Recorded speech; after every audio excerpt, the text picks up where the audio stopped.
প্রিয় শিক্ষার্থীরা, আশা করি আল্লাহর রহমতে ভালো রয়েছে। আজকে যে বিষয়টি আমরা আলোচনা করব সেটা হচ্ছে অ্যাপ্রোপ্রিয়েট প্রিপোজিশন। এই অ্যাপ্রোপ্রিয়েট প্রিপোজিশন ঢাকা বোর্ড 2000 অনুশীলন করায় আজকে আমাদের কাজ।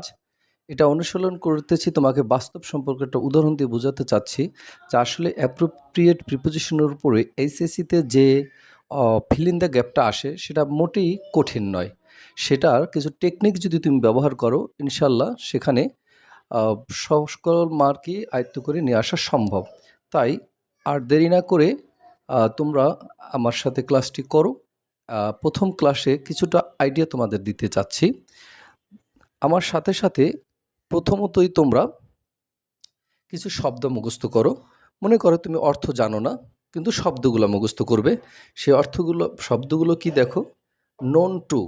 নোন টু এর অর্থ হচ্ছে এই নোনের সাথে যদি টু যোগ করো তাহলেই প্রিপোজিশনটা সঠিক হবে। সাফার্স ফর্ম, যদি ফিল ইন দ্য গ্যাপে কোথাও দেখো যে সাফার্স আছে তাহলে সেখানে ফর্মটা যোগ করে দেবে।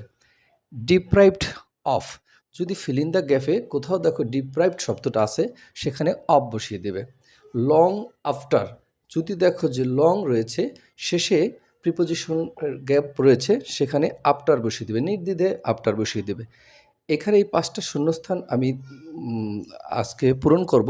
বাকি কিছু শূন্যস্থানে দিয়েছি, আমার সাথে সবাই মুখস্থ করে ফেলো। সেটা হচ্ছে hunger after, satisfied with, responsible for, demand on. প্রিয় শিক্ষার্থীরা, আবারও আমার সাথে একবার মুখস্থ করো। Known to, suffers from, deprived of, long after, hue, hunger after, satisfied with, responsible for, demand on. আশা করি শিক্ষার্থীরা তোমাদের দুবার পড়া হয়েছে, তোমরা ভালোই মুখস্থ করতে পেরেছো। এখন আমাদের এই শব্দগুলোর উপরে বাস্তব একটু প্রয়োগ দেখাবো। আসলে এই শব্দগুলো মুখস্থ থাকলে আমরা শূন্যস্থানটা কত সহজে পূরণ করতে পারি।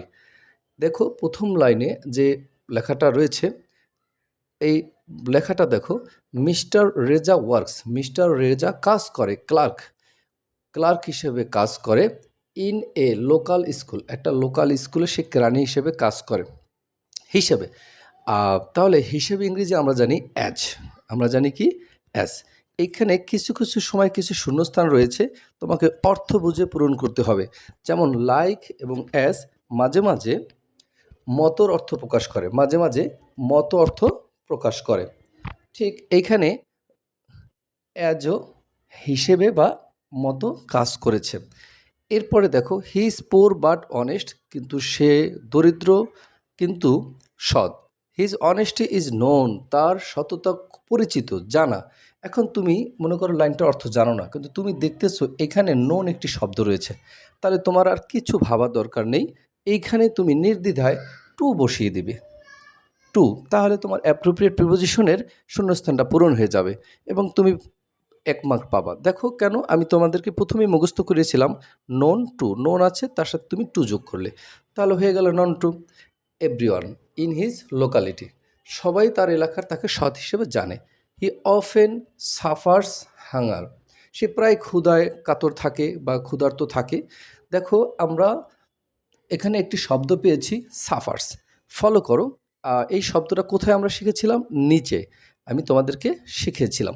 দেখো সাফার্স শব্দটা আমরা পেয়েছি, এর সাথে নির্দ্বিধায় তোমরা যে শব্দটা ব্যবহার করবে সেটা হচ্ছে ফ্রম, যে শব্দটা ব্যবহার করবে সেটা হচ্ছে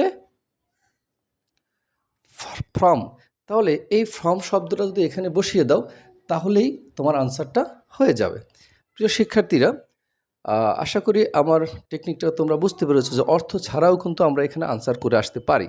he is deprived dash comfort, এখন ডিপ্রাইভড অর্থ হচ্ছে বঞ্চিত হওয়া, অফ কমফোর্ট মানে এর অর্থ হচ্ছে সে অনেক আরাম আয়েশ থেকে বঞ্চিত হয়, কিন্তু তুমি অর্থ জানো না ধরে নাও, তাহলে কিন্তু ডিপ্রাইভ শব্দটা তুমি মুখস্থ করে গিয়েছো।